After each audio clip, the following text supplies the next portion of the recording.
Para, por favor, para todo lo que estás haciendo, porque lo que te voy a contar hoy está escrito en la Biblia, palabra por palabra. Y te lo juro, que si alguien te lo hubiera contado así en la iglesia, jamás en tu vida te hubieras aburrido.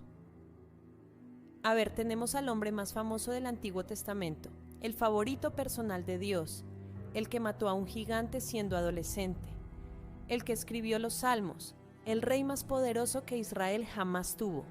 Y este señor, con todo ese favor divino, con todo ese poder, con toda esa historia con Dios, lo arruinó absolutamente todo, solo por una sola mirada. Una mirada que se convirtió en una pregunta, la pregunta en una orden, la orden en un embarazo secreto, el embarazo en un plan de encubrimiento y el plan de encubrimiento en un asesinato.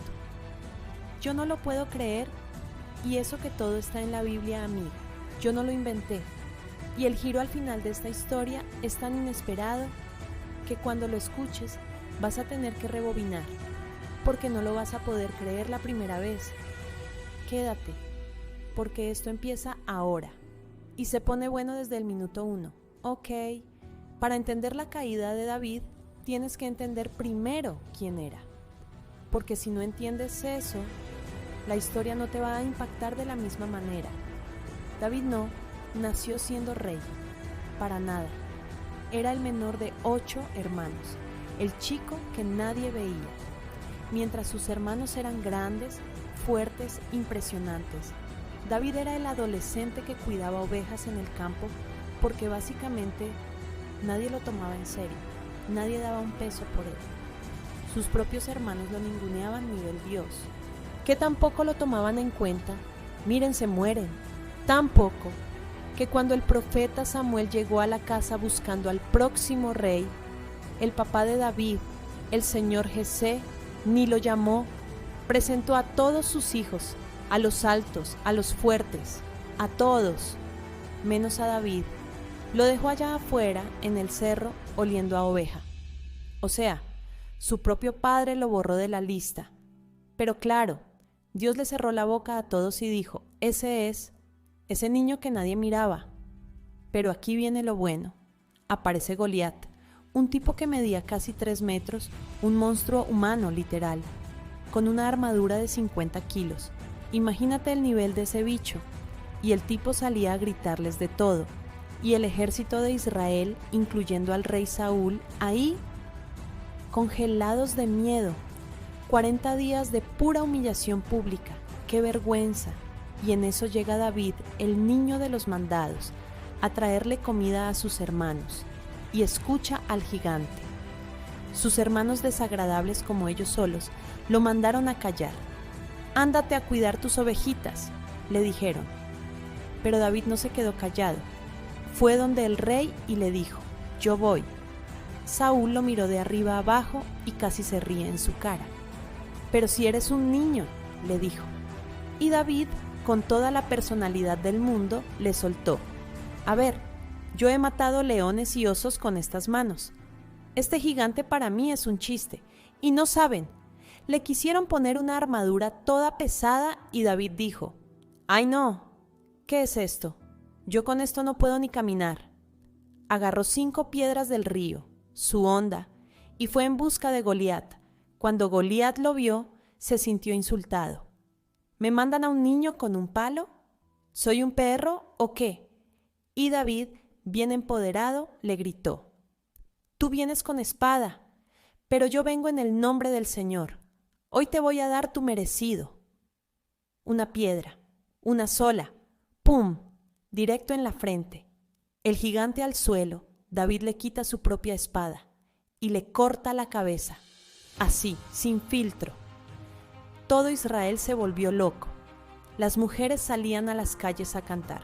Saúl mató a 1000, pero David a 10,000. O sea, David era el favorito, el ungido, el que lo imposible le quedaba corto. Pero aquí es donde la cosa se pone color de hormiga, porque ni todo ese éxito, ni ser el mejor amigo de Dios, lo iba a salvar de lo que él mismo estaba por hacer. Se mueren lo que viene después. Pasaron los años y David ya lo tenía todo. Palacio, poder, sirvientes. El tipo estaba en la cima. Y llega la primavera. En esa época los reyes hacían lo que tenían que hacer. Ir a la guerra era lo normal, lo que hacían todos. Menos David. La Biblia lo dice clarito. David se quedó en Jerusalén. ¿Ven eso? Ahí empezó el desastre. El tipo estaba donde no debía estar. Mientras sus soldados se jugaban la vida, él estaba en el palacio, durmiendo siesta. Un día cualquiera. Se levanta, sale a la terraza y ¡pum! Ve a una mujer bañándose. Y era guapísima. Ver algo sin querer le pasa a cualquiera. Pero el problema es lo que hizo después. En vez de entrarse, mandó a preguntar quién era. Y le dijeron la firme: es Betsabé, esposa de Urías. Se lo dijeron con nombre y apellido. O sea, no hubo confusión. ¿Y qué hizo el rey? ¿La mandó llamar igual? Amiga, si el rey te manda llamar, no es una invitación, es una orden. Pasó lo que pasó y a los días le llega el mensaje de terror: estoy embarazada. 2 palabras y el tipo que mató a Goliat entró en pánico total, porque la matemática no cuadraba por ninguna parte. Si la pillaban, era la muerte para los dos. Entonces David, en vez de dar la cara, se puso creativo, nivel villano de teleserie. Trajo a Urías de la guerra, se hizo el simpático y le dijo: anda a tu casa, descansa. El plan era que se acostara con su mujer y aquí no ha pasado nada. Pero Urías era demasiado decente. No quiso ir a su casa mientras sus compañeros sufrían en el frente. Imagínate, el engañado era más íntegro. Incluso el propio rey David lo invitó a cenar y ahí mismo maliciosamente lo emborrachó. Sí, lo emborrachó, y ni así. Urías no cedió. Entonces David sacó su plan B. Y esto es lo más macabro que van a escuchar hoy. Escribió una carta para su comandante. Pongan a Urías en lo más peligroso y déjenlo solo para que muera. Una orden de asesinato firmada y sellada. Y lo peor, lo más cruel, es que se la dio al mismo Urías para que él la llevara. El tipo cargó su propia sentencia de muerte sin saberlo. ¿Qué corazón de piedra hay que tener? Urías murió.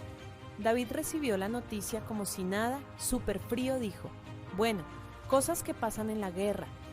Se trajo a Betsabé al palacio, se casaron y listo. Problema resuelto. Para el mundo el rey era un santo que rescató a una viuda, pero Dios lo estaba mirando todo. Créanme, Dios no se iba a quedar callado. Porque aquí viene lo sabroso de esto. Pero en serio, dejen lo que estén haciendo, porque lo que les voy a contar hoy es el chisme más grande de la historia y está en la Biblia, palabra por palabra.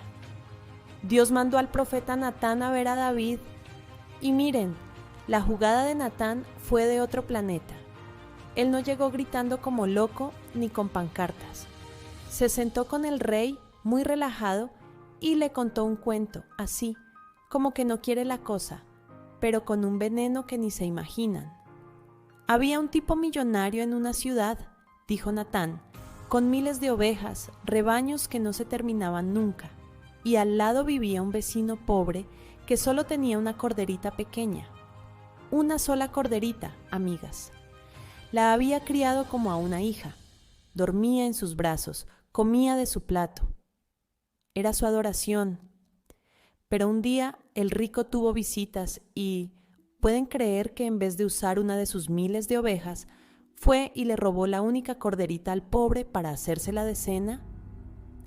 David se puso rojo de la rabia, se paró del trono, golpeó la mesa y gritó: juro por el Dios vivo que ese hombre merece la muerte. Tiene que pagar 4 veces lo que robó por no tener compasión. En ese momento hubo silencio total en el salón. Se podía escuchar hasta una mosca. Natán lo miró fijo, sin parpadear, y le soltó las 4 palabras que le destruyeron la vida. Tú eres ese hombre. Amiga, el impacto, Yo quedé anonadada. Natán le sacó todos los trapitos al sol en un segundo. Dios te dio todo, te hizo rey, te salvó de la muerte cuando eras un niño, y tú vas y matas a Urías, uno de tus soldados más fieles, para robarte a su mujer. David no pudo decir ni pío. Se le cayó la corona, se quebró y solo pudo decir: la embarré, pequé contra el Señor. El perdón llegó, sí, pero con un precio que te deja fría. El bebé que nació de ese escándalo no iba a vivir. Y aquí viene la parte que te rompe el corazón. El niño se enfermó gravemente y ahí vimos a un David que nadie conocía. Olvídense del rey poderoso. Era un hombre tirado en el suelo, llorando, sin comer, sin bañarse, 7 días rogando en el piso como un cualquiera. Los siervos del palacio estaban aterrados. Le rogaban que se levantara, que comiera un poquito, pero él se negaba. Al 7º día, el bebé murió. Los siervos se susurraban entre ellos: si cuando el niño estaba vivo, el rey no nos hacía caso, ¿qué va a pasar ahora? Se va a volver loco. Pero David los vio cuchicheando y preguntó: ¿murió el niño? Cuando le dijeron que sí, David hizo algo que nadie esperaba. Se levantó, se bañó, se puso su mejor perfume y se sentó a comer. Sus amigos no entendían nada. ¿Pero cómo? ¿Llorabas cuando estaba vivo y ahora que muere estás como si nada? Y David respondió algo que nos da escalofríos hasta hoy. Mientras vivía, yo tenía esperanza, pero ahora que murió, ¿puedo traerlo de vuelta? No, yo iré a él algún día, pero él no volverá a mí. Eso sí que es fe nivel Dios, amigas. No es resignación, es saber que esto no termina aquí. Pero agárrense, porque aquí viene lo que no te cuentan en la escuela dominical y que es el plot twist más épico de todos. Después de toda esta tragedia y de llorar sus errores, David fue a consolar a Betsabé y tuvieron otro hijo. Lo llamaron Salomón. Y aquí está lo increíble. La Biblia dice que Dios amó a ese niño desde el primer segundo. ¿Están procesando esto? El hijo que vino después del peor error, del pecado más sucio y del dolor más grande, terminó siendo el favorito de Dios.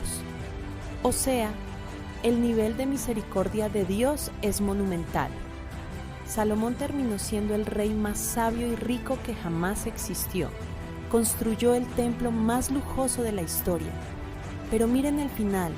Si sigues el árbol genealógico de David y Betsabé, pasas por Salomón, generación tras generación, y llegas directo a Jesús. Sí, el Salvador del mundo viene de la historia que nunca debió haber pasado, de la infidelidad, del asesinato y del escándalo más oscuro de Israel.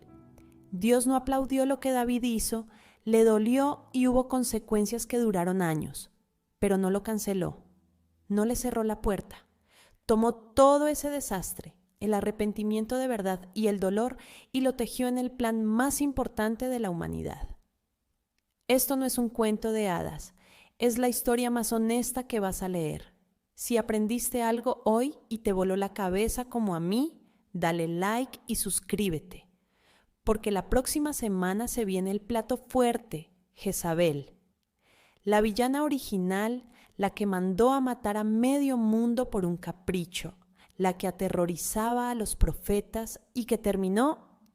Bueno, digamos que los perros tuvieron mucho que ver en su funeral. Spoiler, termina muy mal. Nos vemos en el próximo chisme bíblico.